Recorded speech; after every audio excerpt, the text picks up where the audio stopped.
Hough was a mixture of ethnic people who originally settled in Central, and they gradually moved into the Hough area.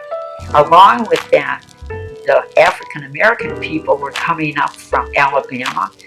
Jim and Barb Williams, they were both from Alabama. So the people from the South were moving into Cleveland, and they started in Central. But then, as places opened up in Hough, you had the black people coming in and moving in there. So there was definitely a mixture between the ethnic white from Europe and the black people from the South coming together, because there was so much, the beginnings of drugs and the beginnings of, there was so much separation, let me put it that way, so much separation between, even in education, between the schools that were here in Hough. There was a white school, 2 white schools, and 1 black school. And even if you lived right next to the white school, you had to go to the black school. That was the Cleveland School District. Even they talked about how there was just even stores, and if you look around, Hough had very few stores. I mean, grocery stores. That was the other thing that just drove Bob crazy. Is why were the people so? Why didn't people invest in Hough? Dave's really is one of the few major grocery stores that people had to go to, and that Dave's is relatively new. So the I want to say the prejudice that was, it wasn't an expressed prejudice, but it was deep inside, especially the ethnic people who resented the blacks coming in. And that's really, I think, one of the things that started the story that I told about the man who was a hot July night, and all he wanted was a glass of water when he went into this cafe, but it was an all-white cafe on East 79th and Superior, or Hough. And he was refused. He was thrown out for a glass of water. So those are, and I'm sure that there was just other kinds of anger that was building up inside, and it just came out. Henrietta, Bob Wolf, and Joe Wise were the 3 people who incorporated the responses, the Fatima Center, whatever we were doing, and eventually it was called Famicos Foundation. That was the incorporation time. That occurred in about 1971. Sister Henrietta came to Hough in 1965, which was 1 year prior to the Hough Riots, because she really saw in Hough the need for an organization that would help the people, because that's what a missionary does.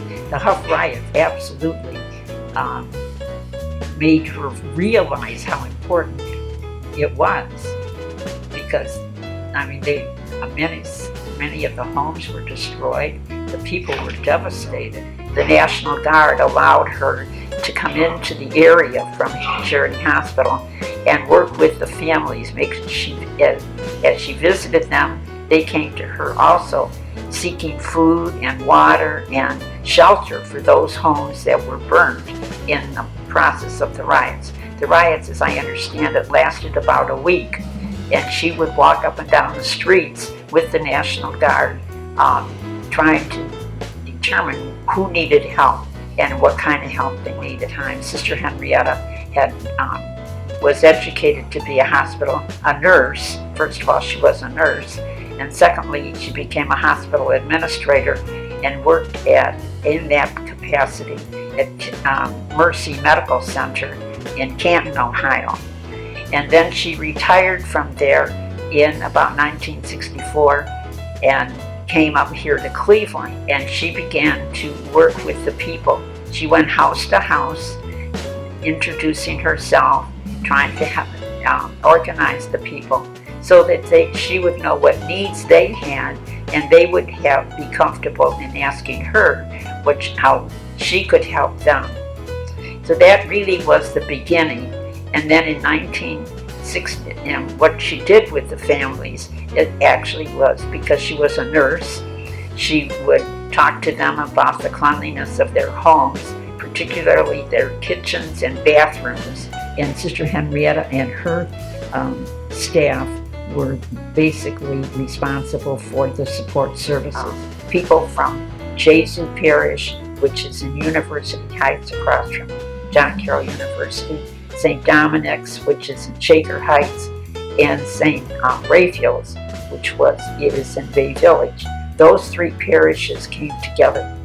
The people from the parishes, particularly the women, because Sister would go to each of the parishes and talk with the organizations and entice the women to come down and help.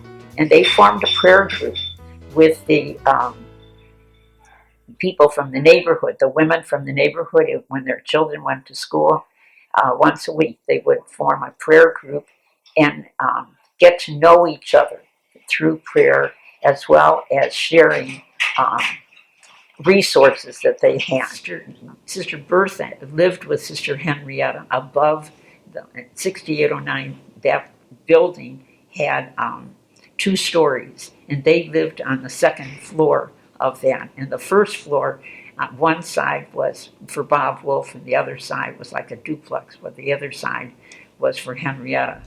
Bob Wolf had a PhD in science, and he was a researcher, worked for B.F. Goodrich, and eventually he worked part-time, and the other part of his time he spent in Quimby helping Sister Henrietta organize her resources. She used to get bread and a lot of donations from different companies. Bob Wolf had charge of the purchasing houses and rehabbing them, or working with contractors. That was his whole mission. Well, he became director of the housing. He was assigned.